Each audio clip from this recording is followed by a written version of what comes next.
நாம் சீவக சிந்தாமணியில் காந்தர்வ தத்தையார் இளமகம் என்ற செய்திகளை பார்த்தோம். அடுத்தது குணமாலையார் இளம்பகம். மிகப்பெரிய சருக்கம் இது, இளம்பகம் இது. இதில் காணப்பட்ட செய்திகளை மட்டும்தான் நம்ம பார்க்கணும். பார்ப்போம். சூரியன் வடதிசை மேல் செல்ல உத்தராயணம் பிறந்தது. சூரியனுடைய இது வடக்கு பக்கம் போனால் உத்தராயணம், தெற்க வந்த தட்சிணாயனம். உத்தராயணம் வந்துடுது தை மாதம். ரத சப்தமின்னு சொல்கிறோம் இல்லையா, அப்போ தான் தை மாதம். அப்போது அதை தொடர்ந்து இளவேனில் காலம் வருது. மரங்கள்னால் பூத்து குலுங்கும். பழைய இலையெல்லாம் உதிர்ந்து புதிய இலைகள் தோன்றி பூத்து குலுங்கும். ஆமாம், ராசமாபுரம் நகரமானது சொர்க்க நகரம் போலவே விளங்கியது. இந்நகர மக்கள்லாம் என்ன செய்தார்கள்? சரையு நதி, அயோத்தியாவில் இருக்கிற சரையு நதி மாதிரி இங்கேயும் சரையு நதி ஓடுகிறது. அதனுடைய இதான் இங்கேயும் ஓடுறது ராசமாபுரத்தில். இந்த ராசாபுரத்தில் இருக்கிற அயோத்தி நதிக்கு சென்று ஒரு நாள் இன்பமாக பொழுது கழிக்கலாம் என்று வேண்டும். அதற்கு நீர் விளையாட்டு என்று பெயர். அருகப்பிரான் கோயில் போல சங்கு ஒலி, முரச ஒலிலாம் முழங்குகிறது. மகளிர் என்ன செய்கிறார்கள்?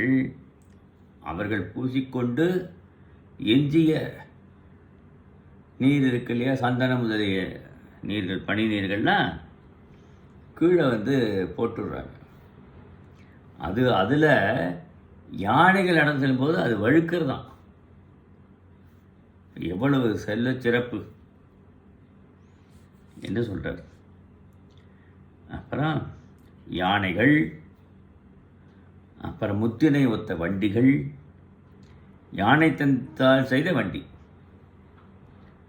பொன் பல்லாக்கு, இவற்றில் அந்த நகர மக்கள் தங்களுடைய இதுக்கு ஏற்றவாறு புறப்பட்டு நதியை நோக்கி சென்றனர். இவர்கள் செல்லுகின்ற ஒளி, அவர்கள் ஆரவாரம் செய்வது, இதெல்லாம் எப்படி இருக்கான்? கடலொளி போல இதுதான். வெண்கொற்ற குடை, வெண்கொற்ற குடை சொல்கிற இல்லையா, அது இல்லை, குடைகள். அப்புறம் ஆலவட்டம், இதெல்லாமே எடுத்துகிட்டு போகிறார்கள். இப்படி அந்த நாடு, அந்த மக்கள் செல்கிறார்கள்.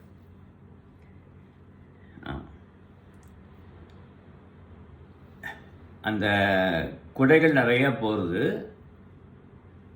மயில் குடை, மயில் பீலி இதுப்பட்ட விசிறிலாம் நிறையா போகுது. அதெல்லாம் என்ன செய்யறதுனா, வெயிலையே மறைச்சி போச்சோம். இருட்டாக போயிடுதான். வெயிலை சூரியனே மறைத்து இருளாகியது. அந்த இடத்துல எது ஒளி வருகிறது? மகளிர்கள் அணிந்த அணிகலன்கள் தான் ஒளி வீசுகின்றன. அந்த ஒளியிலேயே எல்லாரும் சென்றார்களாம். இவ்வாறு அழகாக இருந்தது என்று ஆசிரியர் சொல்லுகிறார். பூஞ்சோலையை பற்றி வர்ணிக்கிறார். அப்புறம் அகிர்புரை முறுக்கி மலை போல பூந்தாது, அந்த பூக்களில் வருகின்ற மகரந்த தூள்கள் அப்படியே பரப்பி வானத்தில் போகிறதே, அது எப்படி இருக்கான்? ஒரு பெரிய மலை போல காட்சியளிக்கிறோம். அது விதானம் போலையும் காட்சியளிக்கிறது. மகளிர் வாசிக்கிற யாழ்கள், அணிகலன்கள் இல்லையா, வாசனை திரவியங்கள், மது வைத்த மூங்கில் குழாய்கள், அப்புறம் செங்கநீர் ஓடைகள், பற்பல மாலைகள், வாழைப்பழம், பலாப்பழம் முதலிய பழங்கள், குரங்கு, மான், யானை போன்ற பொம்மைகள், இப்படி அந்த சோலைகளை பற்றி அப்படிலாம் அங்கெல்லாம் இருக்கான். அத்தகைய சோலையிலே பேரழகியான குணமாலை என்பவனும் அவருடைய தோழி சுரமஞ்சை என்பவளும் அங்கு அமர்ந்து அந்த சோலையில் அமர்ந்து உரையாடி கொண்டிருக்கிறார்கள். சும்மா பொழுதுபோக்காக பேசுகிறார்கள். ஆமாம், குணமாலையார் தோழி மாலை என்பவள் ஒத்தி. அவன் என்ன செய்யறான்? சுண்ணப்பொடி சுண்ணப்பொடியை தருகிறாள். இது வீணே இரும்புக்கு ஆகும் என்று சுண்ணத்துக்கு சுரமதியை நீக்க இல்லை என்றார். நிகர் இல்லை. அதாவது சுண்ணப்பொடிகள் என்று சொன்னாக்க இந்த சுண்ணத்தை அடித்து அதை உடம்பில் பூசி குளிப்பது, நீராடுவது, அது ரொம்ப அழகாக இருக்கும். வண்ணங்களாக இருக்கும். அந்த பொடியை எடுத்து உடம்புல மேலே இதை பூசிக்கொள்வது. அதை எடுத்துகிட்டு போகிறாங்களாம் 2 பேரும். குணமாலையும் எடுத்துகிட்டு போகிறா, சுரமஞ்சனையும் எடுத்துகிட்டு போகிறான். என்ன செய்கிறாளாம்?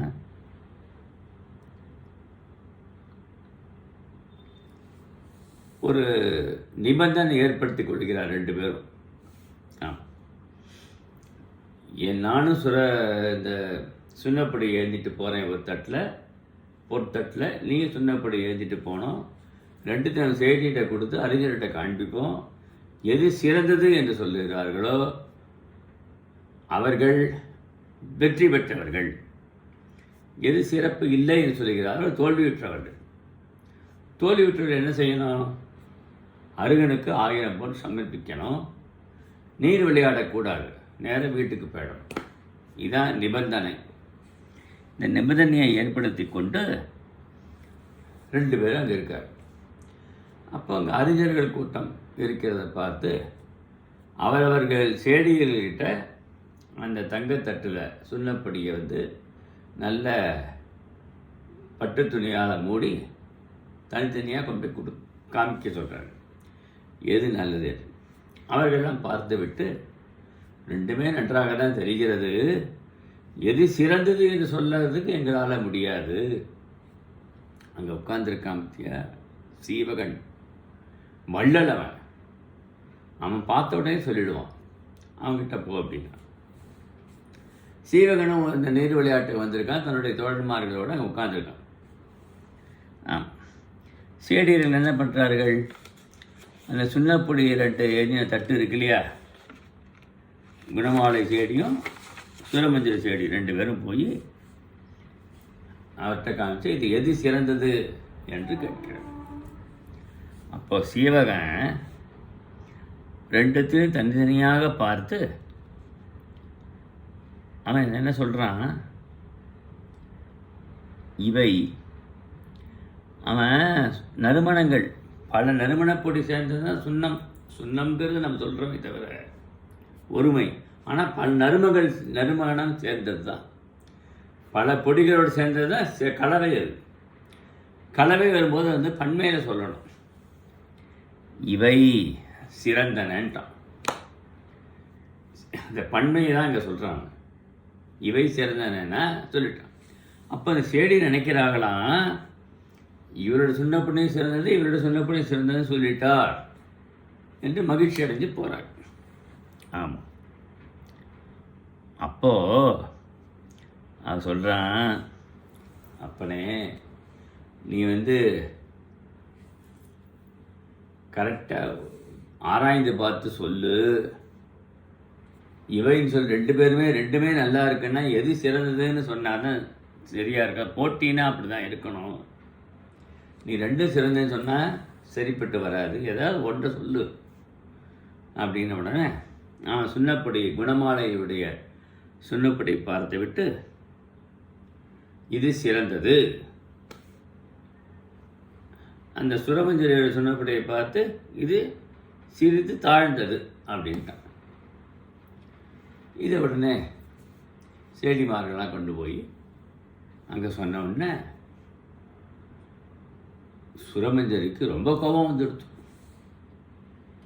அது எப்படி? அது என்னது சிறப்புன்னு எப்படி சொல்ல முடியும்?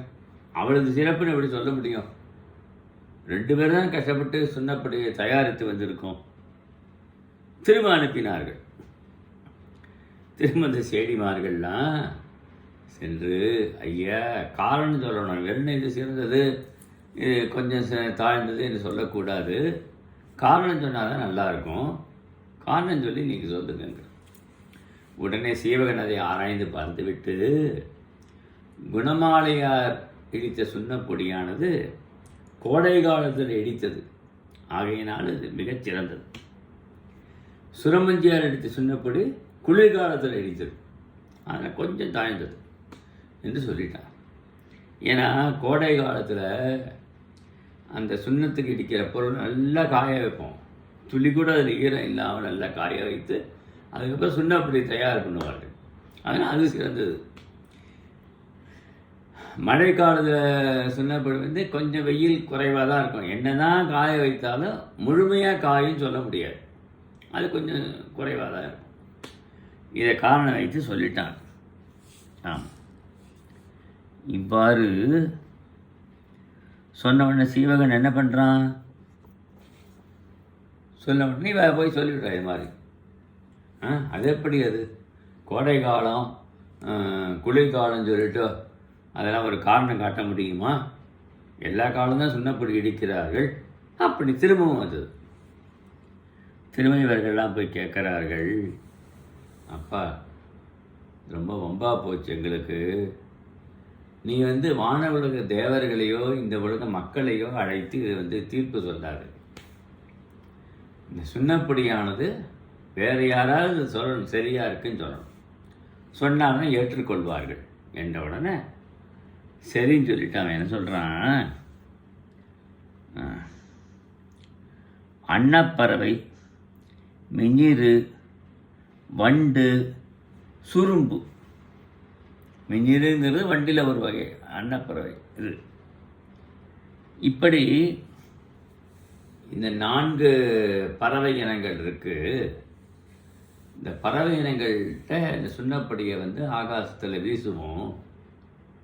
அது எந்த சுண்ணப்பொடியை அந்த பறவை இனங்கள் நுகர்கிறதோ அது சிறந்தது, எந்த சுண்ணப்பொடியை பறவை இனங்கள் நுகர்வாமல் விடுகிறதோ அது சிறந்தது இல்லை என்று எண்ணிக்கொண்டு குணமாலையத்து சுண்ணப்பொடியை இப்படி வானத்தில் வீசலாம்.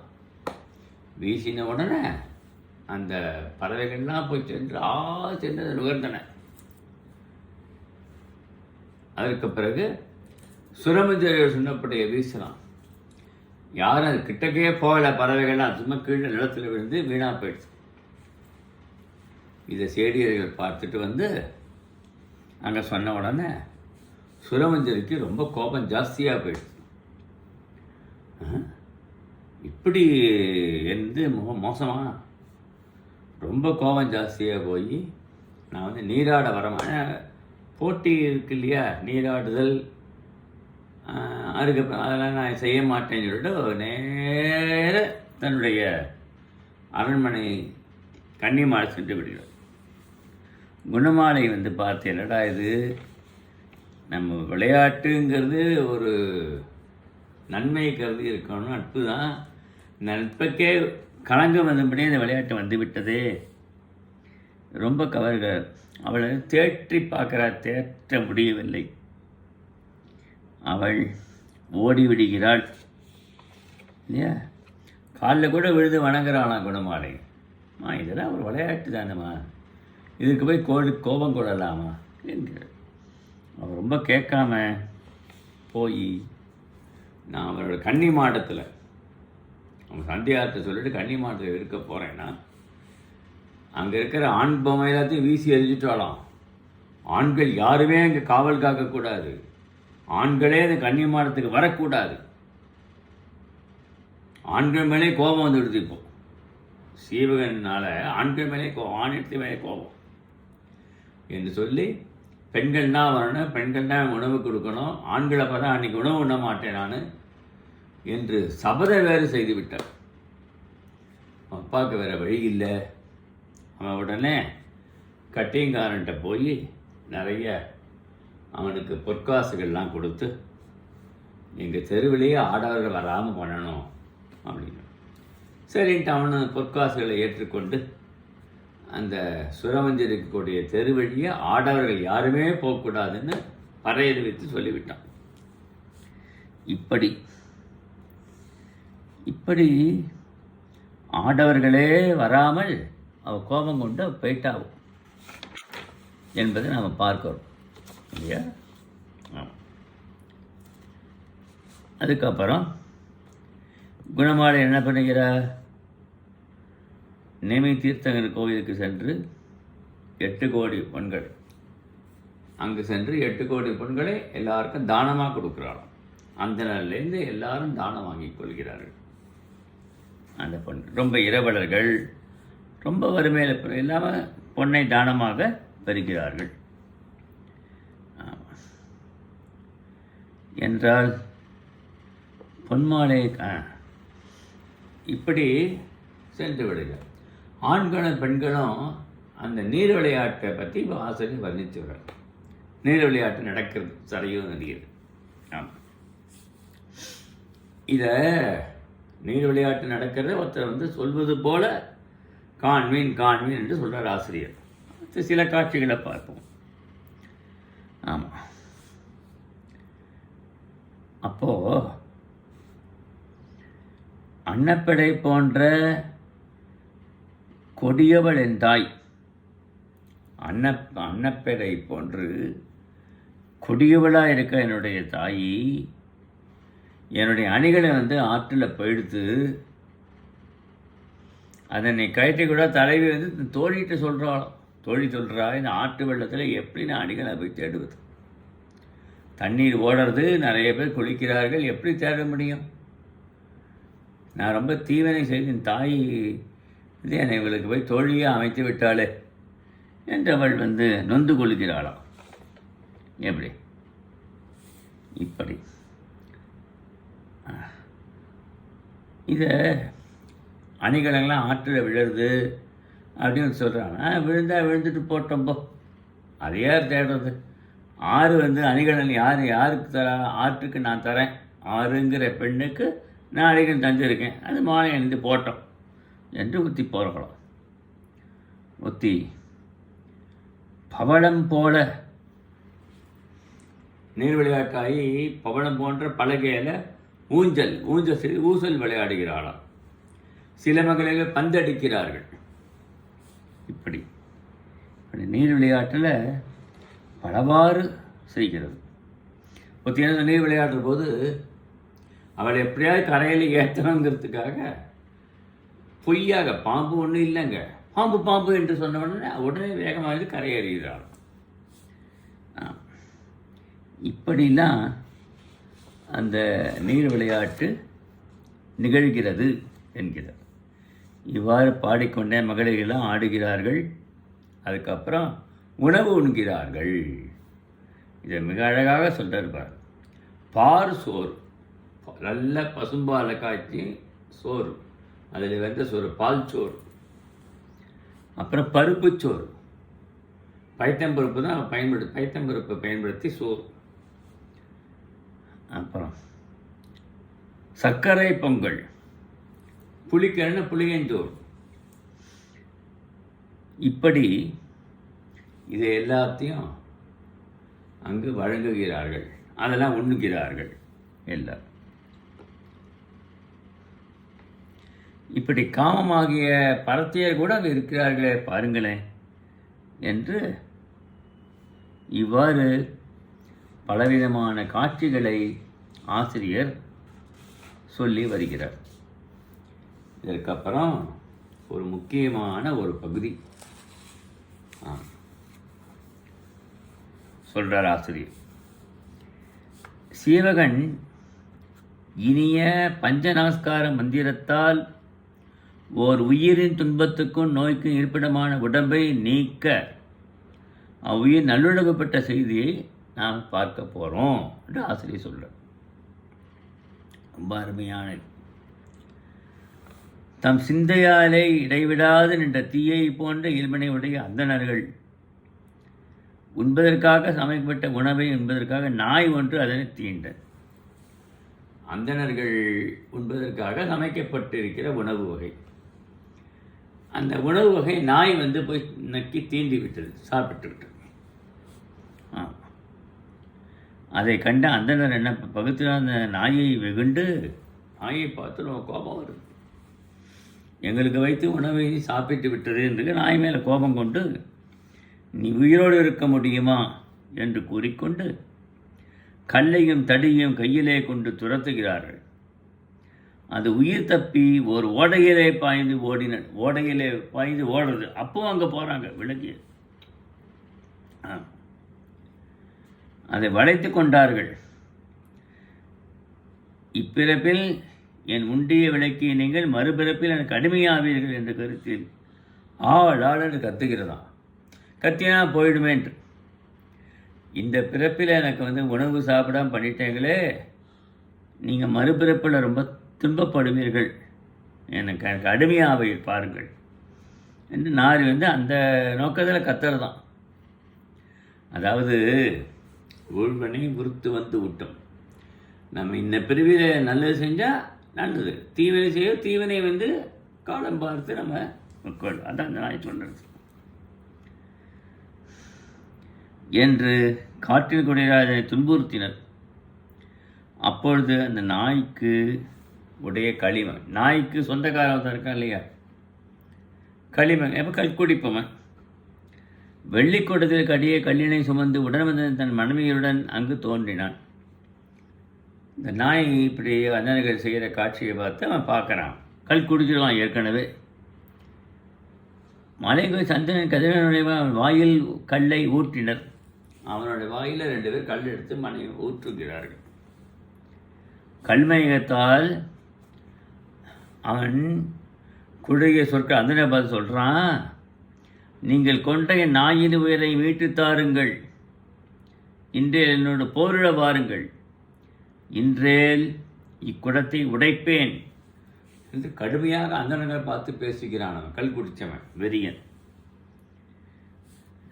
இதை பார்த்து அந்தனர்கள்லாம் வருந்துகிறார்கள். என்னடா நம்ம ஒரு சாதாரணமாக நாயை பண்ண போக அது இப்படி இதோ போச்சு. உடனே சீவகன் அந்த கற்குடையினை சமாதானப்படுத்தி அந்தணர்களை காப்பாற்றுகிறான். அவர் மனசில் வருந்துகிறார்கள் இல்லையா, நம்ம செஞ்சது தவறாக போச்சேன்னு வருந்தினாலே செய்த தவறு போய்விட்டதான். இதனால் சீவகன் அந்த அந்தணரை காப்பாற்றுகிறார். அதுக்கப்புறம் பாரு, அவங்க என்ன போயிட்டாங்க. தன் அருகில் கிடந்த நாய் பற்களை எழுந்து அடிபட்டதனால் வலிமை குயிர்ந்து வலிமை ரொம்ப குன்றி போச்சு. உயிர் நீங்க நிலையில் இருந்ததனை கண்டு சீவகன் கண்ணீர் வடித்தான். பின் நாயை அணுகி சொல்கிறான், நான் கூறும் மந்திரங்களை கூர்மையாக செவிமடுப்பாயாக, என் நாயுடலை இங்கே விடுத்து ஒளி வீசும் தேவர் பிறவியை அடைவாய் என்று கூறிய அளவில் நாய் கண்ணீர் உகுத்து வாழை கொழுத்து மகிழ்ச்சியை தெரிவிக்கிறேன். நன்மை எதுவும் செய்யாதவரும் நன்மையே செய்ய வச்சுக்கோ, அந்திம காலத்தை செவிமடுத்தால் தீவினைகள் நீக்கி நல்வினை விளைவித்து உயிர் பிறவி அளிக்கும் பஞ்சநமஸ்கார மந்திரத்தை அவன் சொல்கிறான். இந்த பாகவதத்தில் பார்க்குறோம், கடைசி வரைக்கும் நாராயணான்னு சொல்லவே மாட்டான். அப்படிப்பட்ட ஒருத்தன் கடைசி காலத்தில் தன் பையனை நாராயணா கடைசி கால உயிர் போகிறதுக்கு வகையில் பையனை தான் நாராயணா கூப்பிட்டுருக்கான். ஆனால்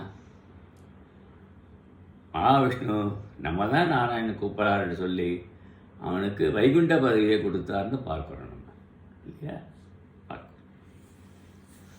இப்படியா அதுபோல் இங்கே பஞ்சநமஸ்கார மந்திரம் அதை நாய்க்கு போதிக்கிறான். பழைய தீவனை நினையாது பற்றினை ஆர்வத்தையும் விட்டு மடத்தில் யாரும் பகவே பாராட்டவள். அந்த மந்திரத்தை உபதேசிக்கிற போது பழசை நினைக்கவே கூடாது. ஆமாம், யாரிடம் பகைமை பாராட்டக்கூடாது. ஆர்வம் பற்றுறது விட்டுவிடணும். இந்த ஒருமை மனத்தோடு இந்த மந்திரத்தை செவிமடுத்துக்கு கேட்கணும். தீவினைகளை போக்கிப்பே, அதனால் உன்னோட தீவினையெல்லாம் போய் உனக்கு பேரின்பத்தை நல்கக்கூடியது இந்த மந்திரம் என்று சொல்லி அந்த நாய்க்கு அந்த மந்திரத்தை பஞ்ச நமஸ்கார மந்திரங்கிறது உபதேசிக்கிறது. அவற்றை கேட்டால் அந்த நாய் உயிரை விடுத்தது. அதன் உயிர் முதலில் நேராகவும் பின் செங்குத்தாகவும் பாணிமுகம் என்னும் கதியிலே மேல் நோக்கி சென்று வெள்ளிமலை உச்சியில் தேவனாகிய சிறந்த அணிகலனுடன் நிறைய விலக்கி ஆடும் கூத்தரை போல தேவன் விளங்கி தேவ உடம்பை பெற்றதான். இந்த பிறவியில் நாயாயிருந்து பஞ்சநமஸ்கார மந்திரத்தை கேட்ட அளவில் தேவ உடம்பை பெற்று விட்டது என்று அவனுக்கு சுற்றத்தார்கள் அனைவரும் அமைந்தனராம். அவன் நாய் உயிர் நீத்து தேவனாகிய ஆஞ்சங்கம் போல மகிழ்வுற்றான். அவன் என்ன சொல்கிறான், இறந்த காலத்தை உடனும் அவதி ஞானத்தால் முற்பில் நம்ம எப்படி இருந்தோங்கிறத அவன் ஞானத்தால் உணர்கிறானாம். ஆமாம், உயர்ந்த பிறகு சீவகன் செயலை கண்டு உணர்ந்தான். அதை பார்க்குறான். இரும்பை பொன்னாக்கினால் தன் இழிப்பிறவியை நீக்கி உயர் பிறவி வழங்கிய சீவகனை காண சுதந்திரன் என்ற பெயரிட்ட தேவன் நறுமணங்கமிழ் திருமேனியோடு ஒளி வீச இருப்பிடத்துக்கு வந்தான். சீவகன் கிரீடத்தின் ஒளி ஞாயிறு போல விளங்கினான். கண்ணமையாமல் நிழல் தோன்றால் மாலை வாடாமல் அவன் நின்றதுனால சீவகன் தேவன்தான் என்று தீர்மானித்தான். நாயுடனேயும் நருளால் சங்கவன் மலையில் சந்தோஷ நகரில் சுதந்திரன் என்ற பெயரோடு வாழ்கிறேன். அந்த நகரத்தில் என்ற பிறவியில் எடுத்து நான் வாழறேன்ப்பா என்று கேட்டான். சீவகன் சொன்னான், காதி அகாதி கருமங்களை வென்று வீட்டுலகை அடைந்த சித்த பரமேட்டிகள் பெற்ற வீட்டின் மனித மகிழ்ச்சி எனக்கு என்று ஏற்பட்டுள்ளது. ரொம்ப சந்தோஷம்ப்பா. இந்த மந்திரத்தை ஒருவர் கேட்டு நல்ல இது அடைவார்னு சொல்கிறது அந்த மந்திரத்தில் சொல்லப்பட்டது கரெக்டாக இருக்குது, கிடைத்திருக்கு. இவ்வுலகம் அருகப்பெருமான் திருவிடைக்கு தங்கினார் போல தங்குமாறு நீ வருந்தினால் உலகம் யாவையும் உனக்காக வருந்தமாறு செய்கிறேன் என்றான். சொல்கிறானா, உனக்கு தீங்கு நினைச்ச உலகத்தையே இது பண்ணலாம் அப்படின்னான். சீவகன் சொல்கிறான், என்னை பலரும் படைத்து வன்மை செய்யும் நிலை ஏற்பட்டால் உன்னை நினைப்பேன். எனக்கு அது மாதிரி நிலை ஏற்படும் போது உன்னை நினைக்கிறேன்ப்பா. இப்பொழுது எனக்கு ஒரே குறையும் இல்லை என் சுதஞ்சனன் சீவகனை தழுவிக்கொண்டு என்னை நினைக்க என்று வேண்டி மின்னலை போல மறைந்து விட்டான். ரசக்குளிகையால் இரும்பு பொன்னானார் போல நாயுடன் உயர்ந்த தேவனா செய்த பஞ்ச நமஸ்கார மந்திரத்தின் பெருமையை நினைத்து அருகப்பெருமானை வணங்கினான். ஊக்கம் என்னும் ஏரை, இதுதான் முக்கியமாக நம்ம கருதணும். ஊக்கம் என்னும் ஏரை பூட்டி உடம்பாகிய வயலை உழுது நோன்பிழ சென்னலை விதைத்து ஒழுக்கம் என்றும் நீரை பாய்ச்சி ஐம்பொறிகளின் வேலியாக அமைத்து புறங்கள் தீய பொருள்களில் செல்லாமல் காத்தால் அதனால் முதலில் வானுலக இன்பத்தையும் பின்னர் வீட்டின்பத்தையும் அடையலாம் என்பதனை சீவகன் நினைத்து பார்க்கிறானா இல்லையா? சீவகனத்தோடு விழவை திட்டுவிட்டு நீங்கினார்கள். நீங்கி பொய்யை போய் அடைகிறார்கள் என்று பார்க்கணும். இங்கே நான் சீவக சிந்தாமணி 10ஆம் நூற்றாண்டு 8ஆம் நூற்றாண்டில் அஞ்சைக்களம் என்ற பகுதியில் சேரமான் பெருமாள் நாயனார் அரசன், அவர் நாயன்மார், அவருடைய தோடு சுந்தரர் வந்திருக்கார். 2 பேர் இருக்கிறார். சேரமான் பெருமாள் நாயனார் அடியார்கள் மேலே பக்தி செலுத்துபவர். தினம் பூசை செய்கிற போது நடராஜ பெருமானுடைய ஒளியானது இவருக்கு கேட்கும். அதை இறைவன் ஏற்றுக்கொண்டார் என்றதுக்கு அடையாளம். அவ்வாறு ஒரு நாள் பூசை செய்து கொண்டிருக்கிற போது அந்த ஒளியானது ஏற்படவில்லை. என்ன ஒளி ஏற்படலையே, நாம் ஏதாவது அபசாரம் செய்து விட்டோமோ என்று கருதுகிறானாம். அப்பொழுது அங்கே என்ன நடந்ததுன்னு பார்த்தா, சுந்தரமூர்த்தி நாயனார் ஐராவத யானை வந்து அதில் ஏறிட்டு கைலை மலைக்கு சென்று விட்டார். ஆடி மாதம் சுவாதி நட்சத்திரத்தன்று என்ற செய்தியை அறிகிறான். ஆஹா, அவர் கைலாய மலை சென்று விட்டாரா, நானும் அப்போ செல்வேனே என்று சொல்லி அவன் என்ன சொல்கிறான், தன்னுடைய பட்டத்து யானை அழைக்கிறான். அதனுடைய வழக்காதில் பஞ்சாட்சர மந்திரத்தை உபதேசம் பண்ணுறான். அந்த கேட்ட உடனே அதில் ஏறிய வந்தோடனே குதிரை வந்து வான்வழியே பறந்து வான் கைலாயத்தை அடைந்தது. சுந்தரமூர்த்தி நாயனாருக்கு முன்னே போய் சேர்ந்தது அப்படின்னு பார்க்குறோம். அப்புறம்தான் திருக்கைலாய ஞான விழா என்ற நூலை அவர் எழுதி பூமிக்கு அளித்தார் என்று அந்த வரலாறை பார்க்கிறோம். பஞ்சாட்சர மந்திரத்தினால குதிரை பறந்தது. அன்னைக்கு பஞ்ச நமஸ்கார மந்திரத்தினால நாய் வந்து தேவ உடம்பு ஆகியது. இந்த சிவக சிந்தாமணியில் பார்க்கிறோமே, எல்லாம் ஒப்பிட்டு பார்க்கணும். இப்படி அந்த மந்திரத்துக்கு அவ்வளோ பெருமை உண்டு என்று. ஆமாம், அந்த புனல் நீராடம் ஆடுகிறார்கள், நீரை கலைக்கிறார்கள், வசம் உண்டாக மகளிர்கள் நீர் விளையாட்டு, நீரை துருத்தியால் பீச்சுகிறார், ஒருத்தர் மேலே ஒருத்தர் பீச்சுகிறார்கள். அதுலேயும் விளையாடணும். நீர் பீச்சனோடனே கண்கள்லாம் பீச்சனோட எழுந்து ஓடக்கூடாது.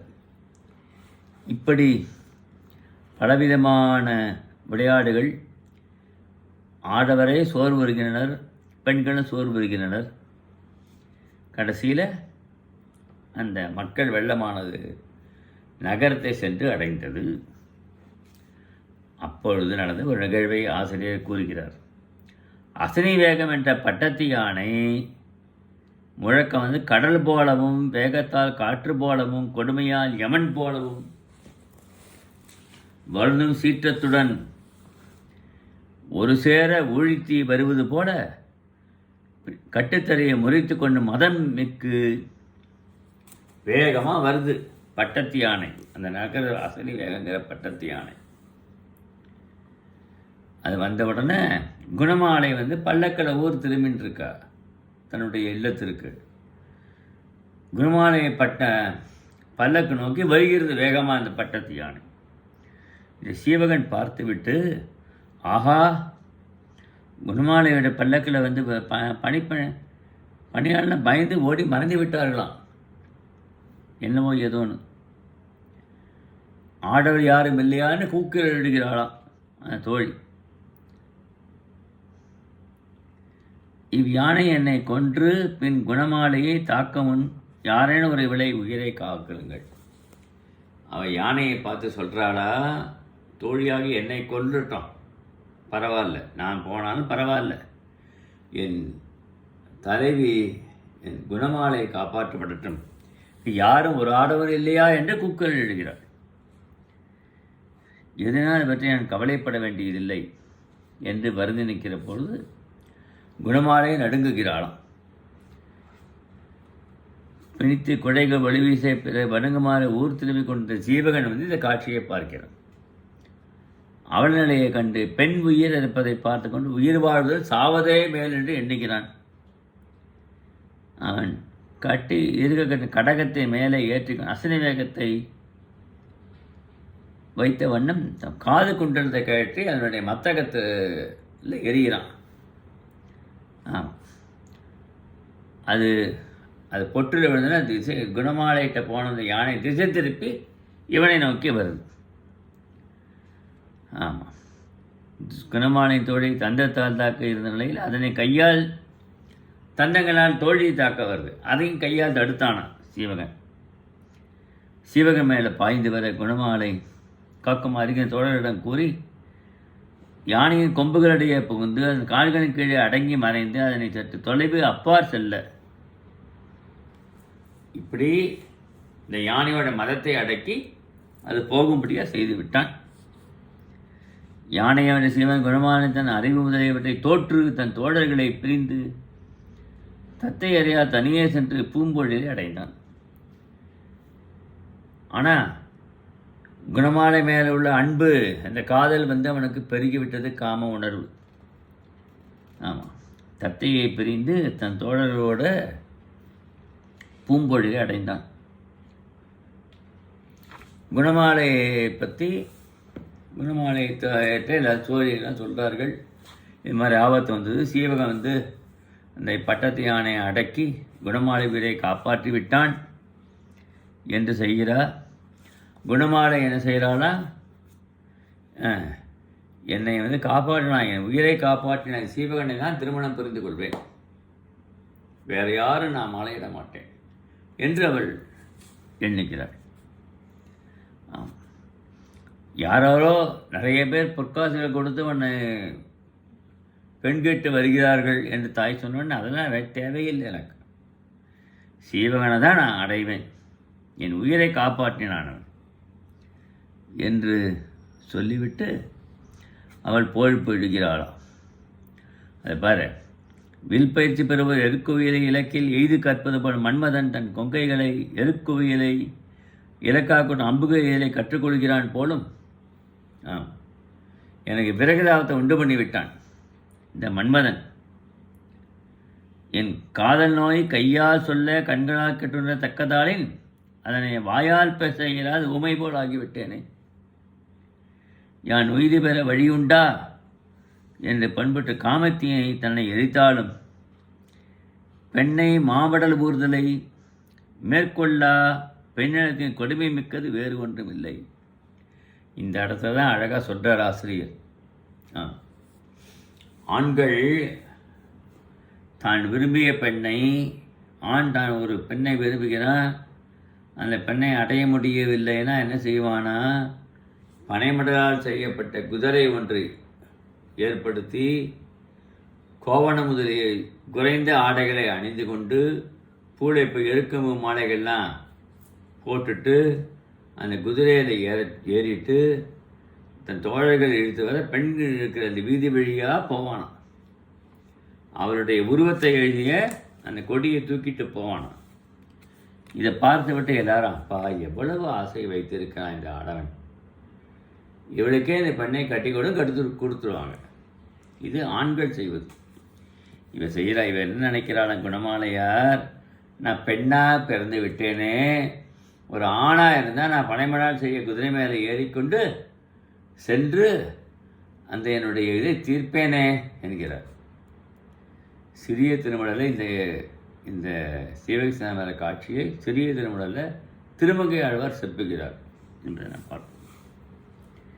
இப்படி துணையிலே நான் பிழைக்க வழியை கூறு என்று கிளி சொல்கிறது. தன் வருத்தத்தை கிளியிடம் கூறினாலாம் குணமாலை. கிளி சீவகன்கிட்ட போய் அவருடைய நோயெல்லாம் தன்னை எடுத்து சொல்லுகிறது.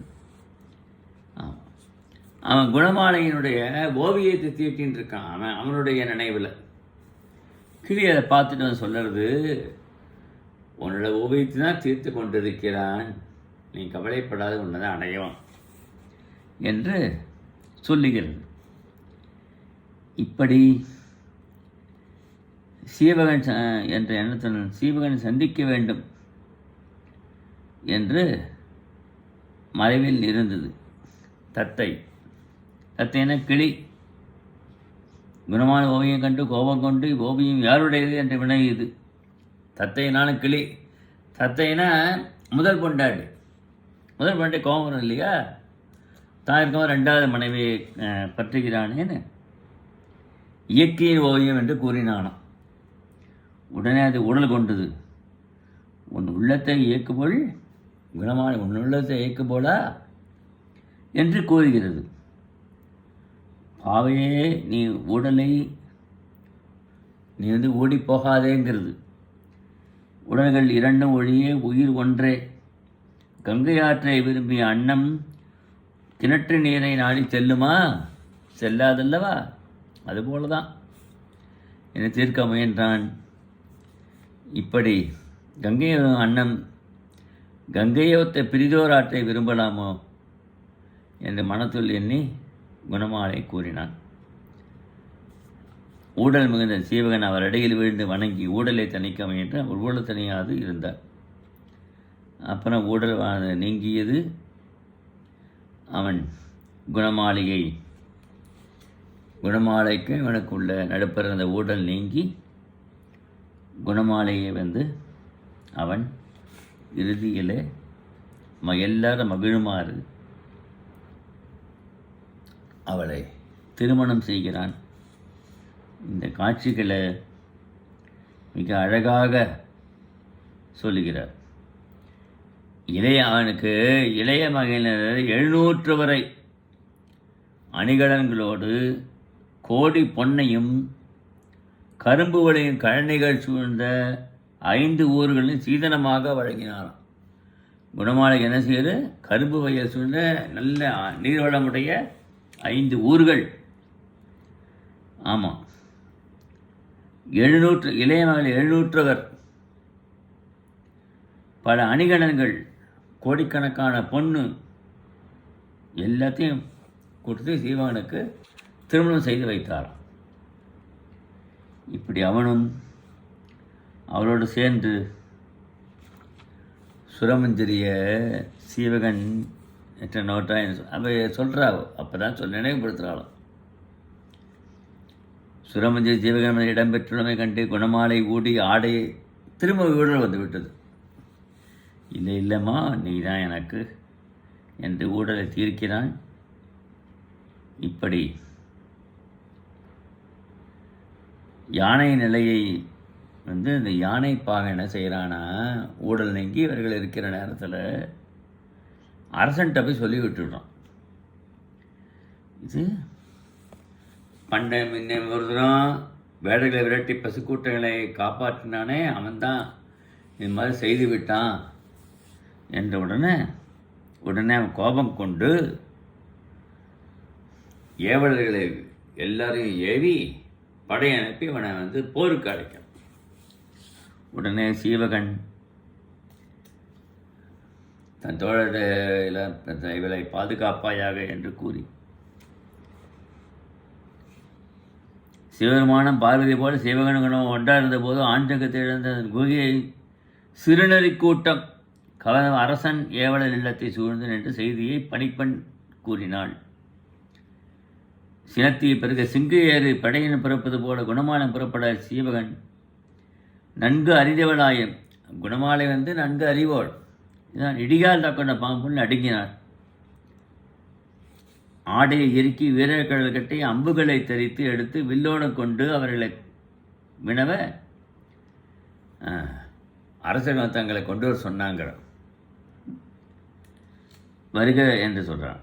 அவன் சொல்கிறான், 30 சிறுமானை வெகுண்டு மன்னன் சச்சந்தன் காமத்தால் செங்கோலை விடுத்து இறந்த பின் அரசாட்சியை கைப்பற்றி கட்டிங்கானுக்கு ஆயுட்காலம் முடிய போகிறது என்றுக்கு நீ சேரை செலுத்து என்று கூறிவிட்டான்.